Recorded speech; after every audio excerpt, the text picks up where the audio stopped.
The night before the biggest game of his life, Barret Robbins disappeared, but not just from his team, but from reality itself. The Oakland Raiders were set to take on the Tampa Bay Buccaneers in Super Bowl 37, a game that could cement their legacy. They had the league's number 2 ranked offense, an MVP quarterback in Rich Gannon, and a team that had just been dominant all season long. But when it matters most, they lost in one of the biggest blowouts in Super Bowl history. And at the center of all this was one missing player. Robbins was the leader of the offensive line, the guy responsible for protecting his quarterback and making sure every play started clean. But just hours before kickoff, he vanished without a trace. When he finally returned, the game and ultimately his career were already over. To understand how one man's disappearance helped cause the team a Super Bowl, you have to understand who Barret Robbins was. At 6'3", 320 pounds, Robbins was a monster in the trenches. He was an all-pro center and the anchor of the Raiders' offensive line. He was one of the most respected linemen across the whole NFL. His 2002 season was the best of his career, though. He was named first team All-Pro. He helped anchor an offensive unit that was top 5 in rushing and passing. The Raiders steamrolled their way through the playoffs, winning by an average margin of victory of 18.5 points. And Robbins was a massive reason why. But while the world saw an elite offensive lineman, his teammates knew there was something deeper going on.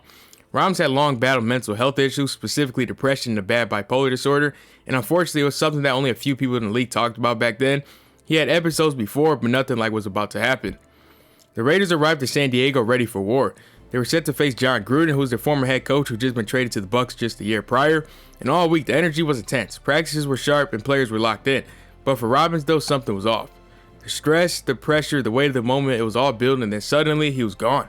The night before the Super Bowl, Robbins disappeared from the team hotel, and at first his teammates didn't think much of it. Maybe he went out for drinks, maybe he just needed to clear his head, but as hours passed, panic started to set in.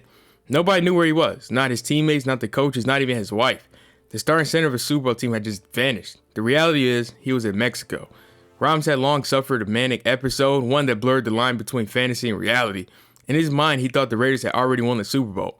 He believed the game was over, so he crossed the border into Taiwan and started celebrating. While his teammates were getting their final rest before their biggest game of their careers, Robbins was out drinking and partying in another country. But by the time Robbins will return, it would be too late. He stumbled back into the Raiders facility the next day, completely disoriented, emotionally drained, and physically out of it. Coaches took one look at him and knew he couldn't play. Bill Callahan, who was the Raiders head coach at the time, had no choice but to bench him.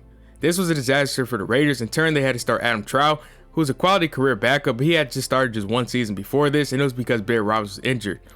Their blocking scheme was built around Robbins. He was a guy calling out protections, making split-second adjustments against the defense, but without him, they had to plug in a backup center who simply wasn't ready for the moment. And it showed. The Buccaneers defense led by Brooks and Warren Sapp completely dominated the Raiders offensive line. Rich Gannon, the MVP of the league, threw 5 interceptions, 3 pick sixes, and was sacked 5 times. The Raiders were shut down and smashed on the biggest stage of football. The final score was Bucs 48 and Raiders 21. A team that had been built to win it all collapsed under the pressure, and the absence of their starting center was a huge reason why. And this did not sit well with a lot of his teammates. Offensive lineman Frank Middleton completely dismissed him in an interview by saying, "If Barret Robbins comes back next season, I won't. I want to play with people I can rely on. I don't want to go into next year worrying about some cat making it to the game. We're a family. When crunch time comes and one of your family members doesn't come through, it hurts."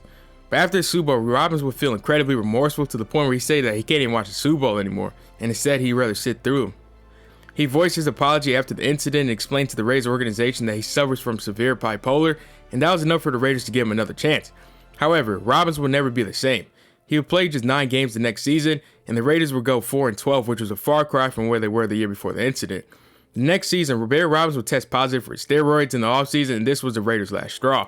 Robbins was cut, and he would never play in another football game ever again. And without football, Robbins lost his structure. His bipolar disorder got worse, and he turned to alcohol and drugs. Then things got even worse. Shoot him at darn near point-blank range. Yes. In the chest. Yes, sir. In 2005, Robbins was involved in a violent incident that led to him getting shot 3 times by police during a burglary, and he barely survived. Over the next decade, he was arrested multiple times, spending years in and out of prison, and his last public arrest was in 2020, in which he was arrested 3 times in just that 1 month alone. It is currently unclear of where Barret Robbins is in life at the moment, pretty much vanished without a trace once again. His former teammates Tim Brown and Rich Gannon stated that they tried to reach out to him, but they found no success. A player who was once an all-pro and at the top of his career had lost everything.